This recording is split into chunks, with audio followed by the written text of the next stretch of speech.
Theme song. Cool. Uh, we good? We're here. We We're are rolling. here. Yes. Welcome, friends and enemies. Screw you, enemies. To our latest episode But of what Sharpen what That about Axe. what about our frenemies?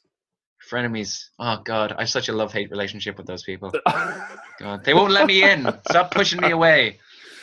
You know who you are. Welcome everybody to Sharpen That Axe, a podcast dedicated to strengthening your skills as a guitar player. And I've gotten so good at saying that. It's where we've been doing 14 episodes. It's episode 15, John. What? I Hey, know. we're Say halfway what? to 30. We are. Oh God. Oh God. I keep on having these like quarter life crises. Anyway, my existential crises aside, how are you doing, buddy? You're back in the States. Oh, back in the States. It's sunshiny and beautiful, so there is that.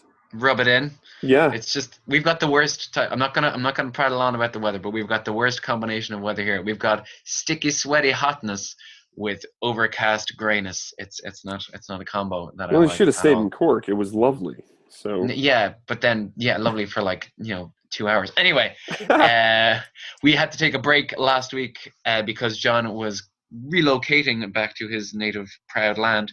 But we are back, friends, and do we have an episode for you or what? I couldn't believe it, John, when we got our special guest that we are featuring today.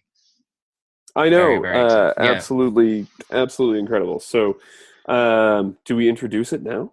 It's going to be in the title. They've already read it. Oh, okay. So we were very fortunate to get Troy Grady. So from his cracking the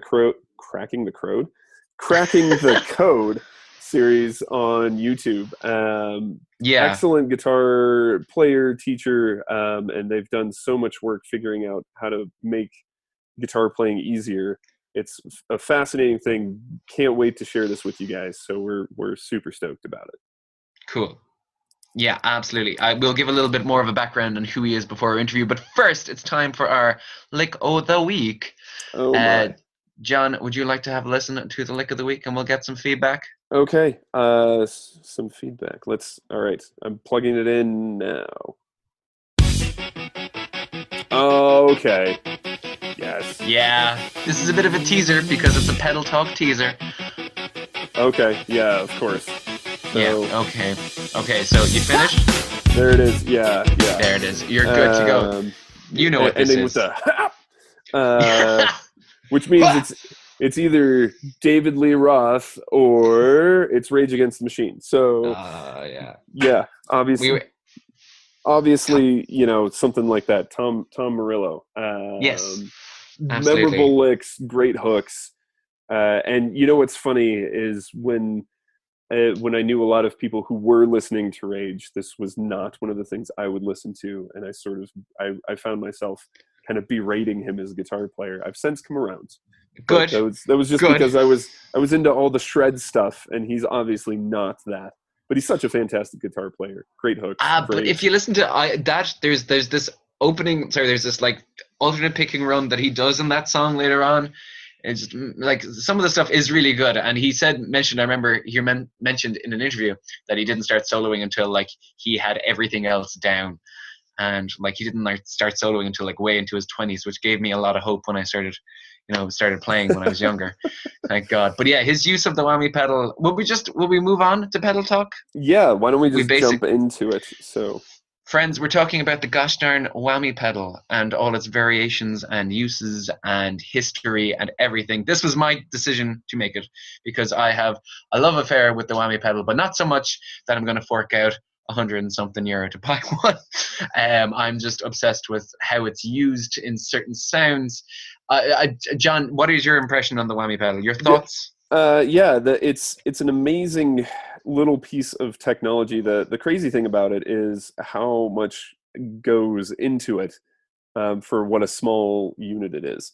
And so this was they're on the 5th version, I think, at this point. At least, yeah. Yeah, and Digitech started manufacturing this thing in 1989 as kind of a harmonizer, but also a way to jump up those notes, kind of like an octave pedal, but it would give you control over sliding those notes back and forth. Absolutely. And John, so, correct me if I'm wrong, but would you use any other Digitech products? I'm not really. no, I'm not really impressed with like really much of anything else they've done. Part of it is like they're rarely actually true bypass. They'll say they're true bypass, but they're usually a giant tone suck. Crafty Um, Digitech. yeah, and just it's not.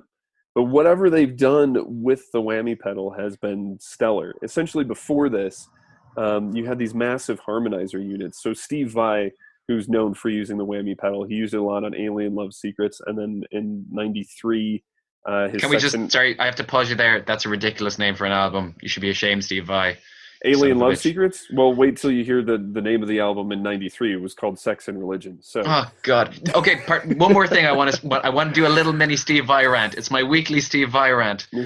Didn't he also release like a greatest hits or a compilation? But it was like Seventh Son of the Seventh Son. But basically, it was song number 7 from each one of his albums. yeah, it was Screw initially. you, Steve Vai. Yeah, it was the because in his mind it was like the sweet spot of all his albums. Never mind, the Alien Love Secrets only had like 8 tracks on the whole thing. So when you looked at Passion and Warfare, that's got like 14 tracks. You can be like, okay, it's the midpoint of the album, et cetera, et cetera. But Yeah. when Anyway, you release back to the whammy.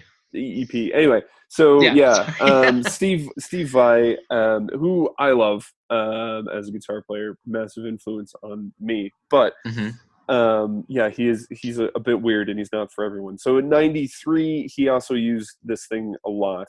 Prior to that, he'd been using the Eventide harmonizers. Now these were massive rack-based units that he used, and he still continued to use them afterwards. But the whammy pedal essentially gave him the ability to harmonize these notes and do crazy stuff with them. So if you listen to that '93 record, you're gonna pick up on a lot of it. Now, what's interesting, Digitech started manufacturing these in '89, and the first like big commercial use that we can really point to, I think that's influential anyway, would be Killing in the Name. Absolutely. That was 1992. So it's kind of my belief, though I have a hard time backing any of that up, that Vai was pretty influenced by what Tom Morello was doing with the whammy pedal in '92, and then subsequently during his recording of Sex and Religion, ended up using that a fair bit because it gives you more control than those Eventide units because you can just step on it and do wild stuff. Yeah. So I mean, like Tom Morello, I mean, like I love him and everything, but he can be blamed for a lot of terrible things. Most notably, like if there was no Rage Against the Machine, there'd be no Limp Bizkit. And like, I'm just saying, like Rage Against the Machine are the godfathers of new metal with the hip hop metal kind of sound that they created so beautifully that was tarnished. It's like that whole thing about a copy of a copy is just terrible. I'll tell you now, the funny thing is, well, I suppose that is the most commercial use, but biggest one at the start anyway. But he only really uses it for the solo. It's just like the whoop, it's just he goes right up there. My first introduction to the whammy pedal, and it's probably still my favorite use, it's one of my favorite songs of all time, is the song Just by Radiohead, in which I could never like figure out how Johnny Greenwood got those notes out of the guitar. He just goes up and up and up, and in the video you just see his hand doing the octave shape going up to like the end of the fretboard. And I remember doing that myself and going, how is it going so high? And just getting really frustrated. And then I saw like he uses the whammy a lot, especially in those early Radiohead albums. The song My Iron Lung, which comes just after Just on the Bends, he has it up I think a third or something like that, and it's just it's really, really cool. But like since then, I mean, Tom Morello used it a lot on Audio Slave. You can see it kind of it comes up everywhere. It comes up. Korn are a big user of the whammy pedal in songs like Falling Away From Me. That. If you listen to, because they've got the low end is being supplied by that really low 5-string bass. You've got this really high spectrum, high frequency of sound that is being taken up on songs like Freak on a Leash and Falling Away From Me. You've got that like almost piercing high octave sound, which is really cool. It worked really well for their sound, and they were like 96, 97, like a lot earlier than a lot of those bands. But one thing, John, I don't know if you've heard about the drop tune feature on the newest whammy pedals. Yeah, I was just thinking we should probably kind of clue people into some of the controls, because this thing does so much. And that's kind of what puts me off getting one. I'm just scared that I'll go down like a whammy rabbit hole. Yeah, if you look on their website, like they've got 10 whammy settings, 9 harmony settings, and 2 detune settings. Ugh. I what do you do with 10 whammy settings? The harmony settings, I can probably work it out, but 10 Yeah, whammy settings, like I wouldn't even know where to start. that's why I So, haven't started, John. I'd be scared about it. Yeah, man, it's really, really cool. I think Queens of the Stone Age use it a lot as well in their stuff. Sorry, I'm just thinking of different you players know who use who them. used it that no one really talks about is David Gilmour. Really? Yeah, he used it on Division Bell, which was '94 as well. So a lot of these, like like I said, the pedal came out in '89, and then after Tom Morello, it was just like everyone said, "This is the coolest thing ever." So Jimmy Page is on it. Again, if you go on Digitech's website, they've got this massive list of like 50 notable players. Everyone from Joe Satriani and Jimmy Page and everyone else we've talked about. Yeah, Um, it's quite you the know, extensive list. so the whammy effects, you've got 2 octaves up, so it bends your note 2 octaves up. That would be a good like the Audio Slave. What's the name of that song? Killing in the Name. No, Audio Slave. Oh, I do say, oh, Like a Stone. Yeah, like a Yeah, stone. Yeah, so that's a great use. Really, really nice. that's the one where he's using the 2 octaves up. Yeah, it's so Um, cool. you've got the 1 octave up. Now the thing is because it's an expression pedal, you can control how quickly you get there or how slowly you get there. So 2 octaves, 1 octave, a fifth, a fourth, a second down. So a fourth down, a fifth down, an octave down, 2 octaves down, and then a dive bomb, which bends your input note 3 octaves down. Yeah, So I've and So I Watch You From Afar would be a big user of that. But speaking of okay. the octave down setting, I remember having a massive argument with my dad when Seven Nation Army came out, and he's like, "It's a bass. It has to be a bass. It can't be anything else." And I'm like, "No, but I've seen him. Like he played it at an award show on a guitar, and he was very dismissive of the whole thing. And then I found out it was the whammy. It was a guitar through a whammy pedal all the way down. And then again, of course, all cover bands will replicate it with the bass guitar, but it was never a bass guitar to begin with. Yeah, Jack White is a real user of the whammy pedal, especially on some of his more kind of raucous stuff with the White Stripes, Blue Okay. Orchid, and all that stuff. He just basically he'll use the harmonizer setting on songs like Blue Orchid to just create like 3 guitar sounds in one. And I think it's really cool. I would like to get it, but they're a bit bulky from a board, man. And It's huge. I mean, this is the reason why I don't keep a wah pedal, for example, on my board, just because it's massive, and I got tired of yeah, lugging around a giant board. So that's it.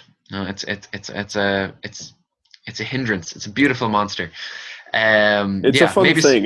How often are you actually going to need it unless you're in a new metal cover band? So exactly. Speaking of, Matthew, our friend of the show, Matthew Callahan, and I went to a new metal tribute gig the other night called Guilty Pleasure, very aptly oh titled. man. Ugh. And there was 2 guitar players there, and of course they had the kind of the pointy Ibanez's, but both of them, rather than having whammy pedals, they had the Digitech detune pedal, which is Huh. basically, so they didn't tune their guitars the whole time. Like they were just had one guitar going down to C, going like down to B for some of the Slipknot stuff, all with the press of a button. Like they didn't. It's amazing. Like Oh, you that's basically, interesting. it forces you. You don't have to change strings or anything. You know, like if you were originally playing Slipknot, you'd have to buy a guitar and just put it in that tuning and just Right. keep it there. But now technology has come on a lot. Yeah, I think even with the detune presets now on the whammy pedal, I think you have the option of sort of selecting, what that is. So if you wanted to be Yeah, in, say, drop C, for example, you could do that. So yeah, you freak. it's crazy, Drop. absolutely Yeah. crazy. Anyway, Even System of a Down for their last 2 albums were like, it's too low, man. It's too low. We've got to go to C sharp. That's actual words. So, friends, this brings us to our interview. Before we bring you in, I'm just going to say I was really excited to do this. I was starstruck. I've never been Skype starstruck before, John, but I was like, because I've I've never watched all had of the Troy Grainy's opportunity to videos. be Skype starstruck. Exactly. So this was God, Yeah. everybody listening, just start a podcast and you get to meet your heroes. It's great. But not like this podcast. And that's what This Troy is our Grady podcast. did too, essentially. Yeah, man. As you'll hear in the interview. I was very impressed by what an absolute complete nerd he was. An absolute nerd. Absolutely. He just like video games, coding, guitar. Like, I bet he's never had a girlfriend. I'm joking. Edit that out. Hi, Troy, if you're listening. You're probably not. So, yeah, John, have you anything to say before we bring it over to our interview with Troy Grady? Yeah, you'll pick up on a lot of this. Just Dylan introduced me to him shortly after I arrived in Ireland, and I completely forgot about it for months, and then found it again on the internet, and Dylan was like, I told you about this guy. It was one of those things where you tried to explain it to me, and I was like, no, John, remember like 3 months ago, I told you. Yeah. So, but anyway, it's a very useful thing. Just what Troy Grady has done is he's kind of unlocked the code of picking, which just seemed like a complete mystery. And it still is for most of you out there who've taken guitar lessons and you can't seem to figure out why you hit a certain block, a roadblock in your picking. You can't play any faster or something to that effect. It's a dexterity cul-de-sac, if you will. Yeah, that's a great way to put it, because you can't find a way around these problems and you don't know what you're doing. And Troy explains that a little bit in the interview. Just some days it's better than other days and you don't know what you're doing differently. So he really brings a consciousness to how you play.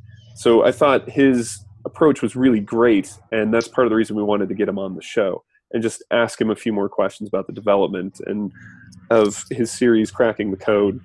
And we'll link to all his stuff in the show notes. Check it out. Give us a little shout out if you're going to be on his website, so he remembers. So, yeah. Anything to add to that there, Dylan? Absolutely not. Let's not delay any longer. Let's bring it to our interview with Troy Grady of Cracking the Code YouTube series. It's just fine. Yeah, we are now rolling. So get the pleasantries out of the way. Yeah, no more Mr. Nice Guy. Just 50 minutes of just dickheadishness. That's all we want now. Cool. So Troy, welcome to Sharpen That Axe. This is episode number 14, John? 15. 15. Cool. Wow. Yeah. I'm quite proud of that. We never thought we'd make it this far. So yeah, we're delighted to have you on board. Thank you so much. Thank you for having me. Absolutely. Where are you based right now? I am based in my kitchen here in Brooklyn. It's lovely. In cool. New York. Thank you. I've never not moved more than 30 miles away from where I was born. Holy cow. Because, in New York, it's easy to do. Everyone ends up here eventually anyway. So, if you say, oh, I'm just going to move to New York City and get a job somewhere, no one looks at you funny. So it solves like at least half of life's big questions. Absolutely. It's on my list anyway. It's great. Where is Cork? Cork is, how far is Cork from Dublin? Cork is about 2.5 hours on a good day. Southwest, but you can do the whole country in about 15-16 hours, so it's it's very, very small. John's in Cork right now and I'm back home in Galway, which is basically West Coast, full of tourists. So it's good to be back, but Cork is nice. And you should go. You speak Irish and this is, as I've understood, is not quite the same as the term Gaelic if you're in the UK. Exactly. Because Gaelic is Scottish or something to an Irish person. Am I getting this right? Yeah, pretty much. Gaelic can be like Scottish or Welsh, and then we have our own Irish language, which translates, when you say the Irish word for that language, it's Gaeilge, which is, it's very complicated. But we do have the language, and we learned it for 12 years, and then we discovered that you can't use it for anything, so it's not very well thought. But you call it Irish, though? Yeah. Understood. Okay. So how do you say, hi, I'm Dylan Irish? Diagwit, Dylanus, Anam Dum, Constatatu, kind of stuff like that. That's basically the extent of my Irish levels right now. This is not what the podcast is about. Back to focus. I'm sorry, whose podcast is this? Because I'm just, I have questions. Oh, please ask away. So basically how it started was John and I, where we were doing a master's in musicology in Cork, and we basically we're like, we're not playing enough guitar. So we decided to kind of start a podcast where we could just basically spiel, ramble, if you will, about guitar playing and improving. Because John has his own guitar school, essentially in Colorado, and I had a lot of questions. So that's kind of how we got started. We're like, why don't we record these questions? So that's basically what we've been doing. Yeah, and it's so far so good. I've been learning a lot. Right. But Troy, can you tell us a bit more about what you do? Sure. Well, what I do is constantly evolving.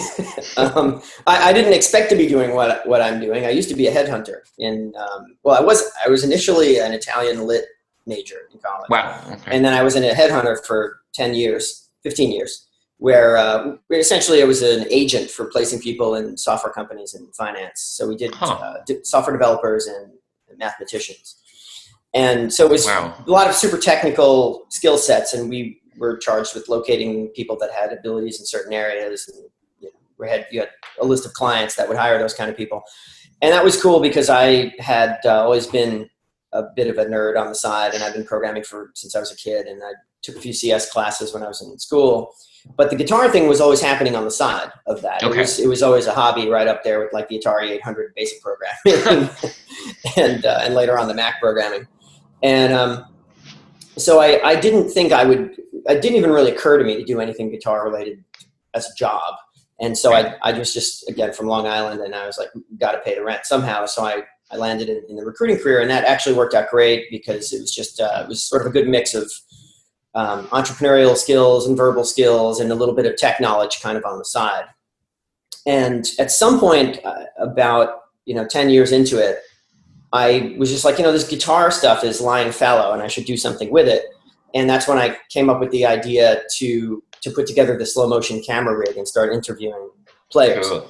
And that was just a hobby. It was just a crazy idea. And when we were kids, when I was a kid in the 80s, you just would not have considered that you could even get these interviews because you figured Eddie Van Halen lived on some giant floating castle in a cloud somewhere and they weren't going to let you into their house, right? But didn't he? I started emailing people and they started saying yes. And so I started doing these interviews with no point in mind as to what I would actually do with this footage. But the idea to film someone's playing technique really close up with a slow motion camera, which we didn't have phones that did that at the time. You needed research grade hardware to be able to get 120 frames per second video. Cool. And then the actual software to control the camera, because it was a small FireWire driven camera. You had to plug it into a laptop, and then I wrote a little application to control the camera. And you could record for like 10 seconds at a time, and you could get shots of Steve Morse playing with perfect accuracy, or Albert Lee and Michelangelo Badio. This was just, it was like I was doing a thing that I just thought you couldn't even do, and I had no sense of where it would go. And eventually I realized that there was a lot of interest in this because I had put up a rudimentary website and the mailing list just sort of took off. And I was like, wow, this is really cool. People are interested in what I'm doing, and maybe there's a job in here somewhere. I didn't even know. That was about what I thought about it. And so to make a long story short, eventually I ended up leaving the recruiting gig, editing these interviews into full-length 1 to 2 hour things that you could watch and or buy and then eventually subscribe to. So the essential endeavor is similar. We still interview amazing players. We interview them. The hardware is improved. We now use telephones for this, which are, of course, the cutting-edge high-speed video recording devices we all carry in our pockets now can do up to 240 frames per second slow motion video, which is unreal. Mm-hmm. And we developed a little mount that can attach this directly to the fretboard of a guitar, so you can get perfect framing on playing hand and get this incredible view of what world-class players are doing. And so somehow by one accident or another, this became a job, and people subscribe to this crazy service. And I've got two guys that have been working with me for about 6 years, Brendan and Adam. And the three of us all together, we do the video editing, we put together the website, we reach out to the players, manage the relationships, the whole nine. And amazingly, if you just look at what's going on in guitar, of course, what you guys are doing is yet another example of this, but the internet has filled in all the gaps for all the things that we always wanted in guitar. Mm-hmm. The internet supplied, there's YouTube has filled in the gaps for a lot of the instructional stuff, and niche subscription services, whether it's, if you know, at the upper tier, you've got Amazon and Hulu and Stars and all of these other things that you can subscribe to. But if you've got a specialized hobby, there's, $20 in everybody's budget right now for that hobby, whether it's guitar playing, subscription stuff, golf, tennis, whatever it is that you do. And usually it's dudes who do a thing that requires lots of practice. And that's a thing now that we didn't even know it was going to be a business. And it turns out everyone's doing it. So I feel like we've been falling backwards into an industry that we didn't even know was going to exist. But that was a very cool kind of thing to discover. And that sort of takes us up to about where we are now. That's interesting. I'm kind of curious. Could you talk a little bit about how the whole video series for Cracking the Code came about? Mm-hmm. Yeah, that's our big question. Dylan introduced me to the whole series, and like once I started watching, I couldn't stop because there were so many little things that I'd always wondered about for various players. And then, not to mention myself, trying to figure out particular techniques. And this unlocked a load of things for me. So if you could just talk about your development process, mostly for the series, because you kind of explain how you came to understand these techniques in the series. But how did the series come about? Right. Well, I think that was just I had started doing, again, the hobby and the investigation of how to actually do the playing was sort of one aspect of this. And the other aspect of this was figuring out that if I could maybe go out into the real world and interview people and sort of film what they were doing in the wild, so to speak. And then the third leg of this was, how am I going to present this to people? Right? And I only had done not dramatic, but let's say narrative fiction type writing in college. Because, there was like short story writing. Actually, I won a short story writing contest in college. Like when I was a freshman, I came in like third out of like all the undergrads. It was a big deal. It's like the only writing thing I've ever done semi-professionally, other than what we're doing now. And I put it on my LinkedIn profile. So I'm like, I won a writing contest. Like, words, man. I fought with words. And it was like, but like, this is what I knew how to write stories, kind of. Yeah. I had rudimentary story writing ability. So I was like, I don't know, maybe I'll just start writing it. I just started, once upon a time in the misty, land of the past kind of thing came out. And it just was this one extremely long manuscript that just went on. And eventually I started chopping it up, and the closest thing or the closest analog that I could imagine it being was like a TV show, because it was just a little snippets of a story that proceeded in units. And then when I hired the guys, I had no real plan. I was just like, there's got to be money in here somewhere. I don't know, like maybe we can do this for a living. And I had a little savings from the previous job, so I wasn't going to starve immediately. But I was like, before the money runs out, we have to figure out some way that someone will pay for this so that we can do this for a living. And because people seem to be interested in these techniques, we have to present it to them. So the three of us worked on this and eventually started formatting them and shaping up this story that I'd written into these little units that are like TV episodes. And we crafted beginnings and endings for them when the story didn't sort of had a natural break point. We would say, okay, that could be the end of an episode, and we'll have, there'll be some cliffhanger with like, Steve Vai or something. He's like, how do I play the shy boy line, or whatever it is. And so that's, that's how we did it. And we just started editing these things. It was massive, massive amounts of work. I mean, I look back at some of these now, we tend not to do quite such crazy in-depth animated things, but there's all kinds of little in-jokes in there that maybe some people find, little Easter eggy things, and maybe others have never found. We just put them in there for our own benefit. Like there's all these Fast Times at Ridgemont High jokes embedded in some of these episodes. We noticed. You found them. There's a record store that we keep using because it's a really complicated animation with millions of record bins and dudes reading, sheet music. And that record store is the one in the Fast Times at Ridgemont High movie, and we keep reusing that scene. It's called Licorice Pizza, the actual store in the movie. Because when I was a kid, the big record store in New York was Sam Goody. I don't know if you had that. Yeah. You did. So we didn't know if anybody would know Sam Goody. So we're like, we got to find another record store that everybody, and we're like, oh, we'll do movie jokes. Everyone likes movie jokes. Right. So we watched Fast Times at Ridgemont High, and the two dudes who were in the mall, the one protagonist who works at the movie theater, and then the kind of the hustler guy who sells the movie tickets, the ticket scalper guy, they're friends, and they're in the animation. They're like shaking hands. Wow. They're trading an Yngwie bootleg VHS tape in the animation. And then we go fly into the record store, and all the dudes are in there reading the sheet music, trying to memorize all the licks, which is the thing we used to do because That's amazing. we didn't want to buy the sheet music, so you'd have to memorize. I would get the Rat, like lay it down sheet music and try and memorize like the chords, so that you didn't have to spend $4 to like buy it. It is a different time. It is, right? The tabs, get me the tabs. Now you just like tabs. Yeah. Amazingly, most of what comes up when you do that still is pretty bad, though. Yeah, like the free tabs are all bad. Oh crap! Crap. They have been for 30 years. Yeah. Man, there's such a sense of narrative to it, though, and I think that's what really differentiates your series from all the other series out there. It's just the narrative and the visuals and the bringing it back to just the technique. It's just there's just so much there to unpack. So yeah, kudos, man, major kudos. Thank you. All together. Well, I'm glad to hear that it resonates because I think some people really dig it, and other people are like, "What the hell is this?" They're just like, "Show me how to play the riff. What is this crap?" Right. And I can understand that.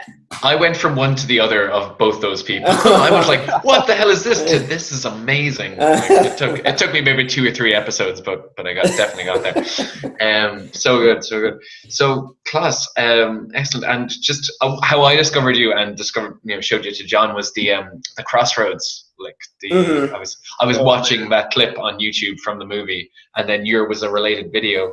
Is that still like one of your biggest hits? Or? That there's 2. We made 2 of them because it was so popular, and the second one is actually our highest viewed video now. It's somewhere north of 1 million, maybe like 1.5 million. I actually haven't checked it in a while, but it seems we discovered that for whatever reason, the combination of Steve Vai, Crossroads, guitar battles, and 80s was like the ultimate nexus of all things dude, like came together in that one. It's like a big dude Venn diagram. It's a dude Venn diagram. It's all dudes intersect at this one point.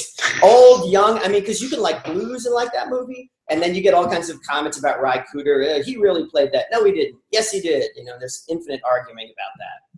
And then there's if you're like a younger person, then if you were a teen in the 80s, you got the Vai angle and the David Lee Roth angle. And it all in overlap. Classical people chime in on that because there's the whole classical guitar. Yeah. Comments on who the classical player was. Will Cannongeiser played the classical parts in that movie. God. So yeah, it just happens to be a sweet spot for whatever reason. And that was a one-off. We made that just because I came up with the first one, I always liked that lick, and we put it in our one of the episodes. Yeah. And we made that as an extra feature for the people who were watching the series. And we thought, let's show them this one lick, which I always thought was really cool. And then the second one, the sequel to it, we made because I came up with the first line. And the first line was, in the 80s, there was a movie which showed you how to defeat the devil using, your superpowers. Mm. Or no, it showed me how to defeat the forces of evil, and it cuts to the Karate Kid. Yeah. And then I'm like, no, not that movie. And then it cuts to the other one with Ralph Macchio, which is the same movie pretty much, just with guitars, essentially, martial arts. Okay, we did end up cutting it a little bit short. That's part 1. You will get part 2 next week. Yeah, we just kind of got locked in. It was more of a thing that we had to cut it short as opposed to him. I kind of got the feeling that he could have talked all afternoon. Which would have been great. I wish we could do that. We'll have to bring him back for parts 3 and 4, apparently. in his swanky Brooklyn kitchen. Right. With his fuzzy mic. So we're going to bring it, as always, friends, to what we've been working on. John, what have we been working on? I don't know what you've been working on, but I can tell you what I've been working on. So I've talked about this before, but I've been kind of locked in on it, just different improv methods. So, playing around with looping stuff, even if it's a simple chord progression. This, for me, I think is one of the best things when you're working on expression. And one of the tricks is to not get locked into noodling. One of the worst things we do as guitar players is just noodle. But can you play a phrase or even start with just 4 notes and say, I have only these 4 notes, particularly if you're working in your pentatonic boxes. Oh, yeah. Pick your 3rd and 4th string, and that's it. You get those 4 notes and figure out how can you create a phrase. Something that you could sing back, something that would be memorable and not just kind of wander all over the fretboard. Once you have all your scale shapes, it's really easy to just slide around and make noodly sounds. But really focus in on creating melodic content over chords, particularly, because that's the whole point of music in the first place. Absolutely. Yeah, so that's been the big thing that I've been trying to focus on, is like get the phrasing down, and listen to players that do that really well. I always point to David Gilmour for that stuff. So memorable. Again, Comfortably Numb solo. He brings stuff back all the time. And even when he's just blowing through stuff really fast, there's still something memorable in there. Absolutely. That's so good. So what about yourself?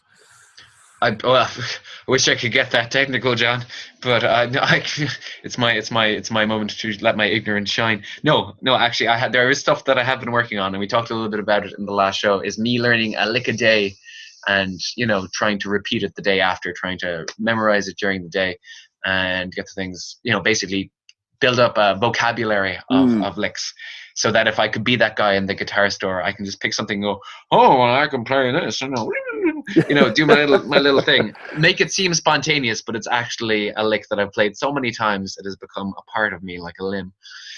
So what I've actually been working to, and breaking it down very, very, very slowly, is, have you heard Cluster Pluck by Brad Paisley? This sounds absolutely terrifying. Those 4 insane words together sound terrifying. Okay, so what it is, I'm not entirely sure who's on it, so don't quote me on everything, but it's basically, it's a song on his album Play, which I've been listening to a lot because there's very few lyrics on it. Sorry, Brad. It's mostly instrumental kind of guitar jams. But you've sold me on it already. Oh man, it's so good. But basically, before Cluster Pluck happens, there's this little actor going, grandfather, can you teach me how to hype to chicken pick? And he's like, oh, well, you have to listen to these guitar players, and he goes through this massive list, and then it goes into the actual song, which is like based around basically a blues, but he's got Albert Lee on there, he's got Vince Gill on there. It's beautiful. Oh no, probably Danny Gatton.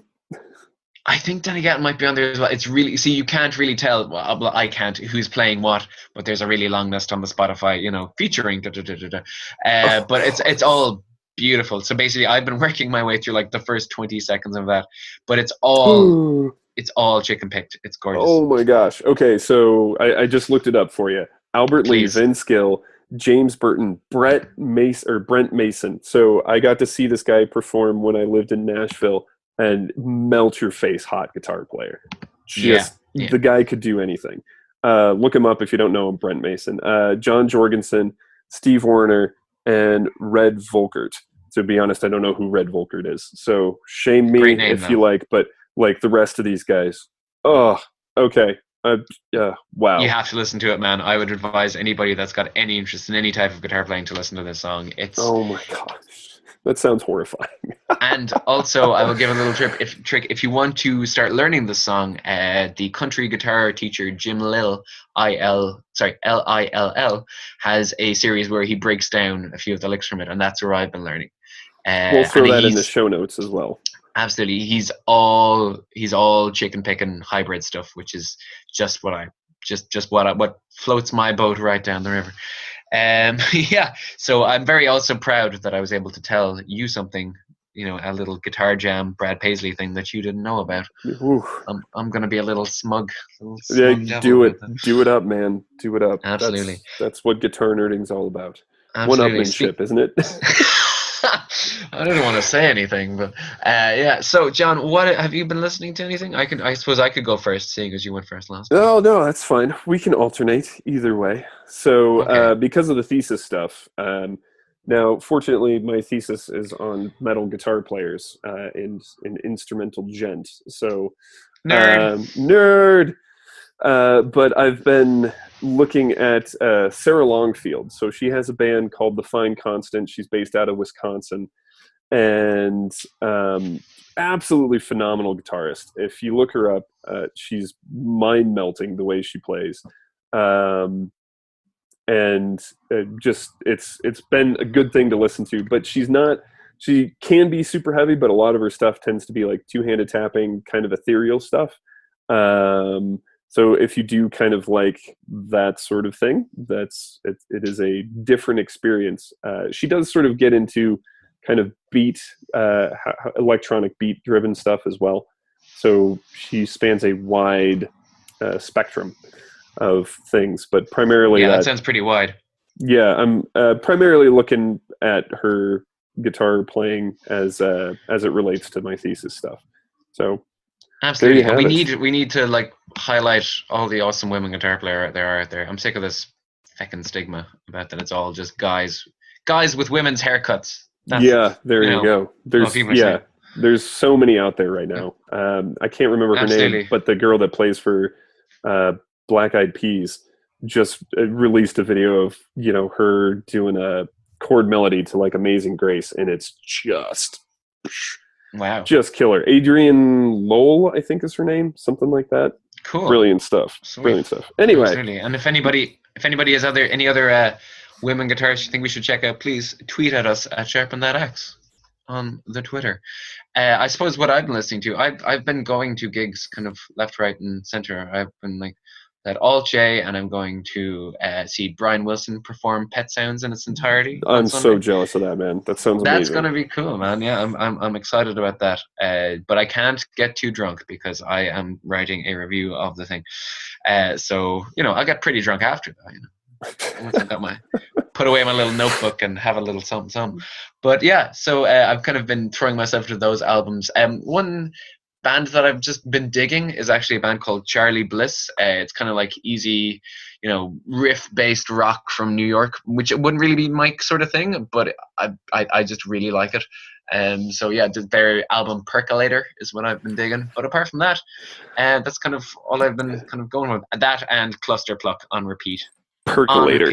Can you so explain exactly what kind of stuff do they? What is it like? How would you describe it? It's kind of like garage pop, but it's really melodic and catchy, and it's basically like woman front woman, guitar player, bass, drums, just nice. I like it. It's just hook after hook, which is what I dig.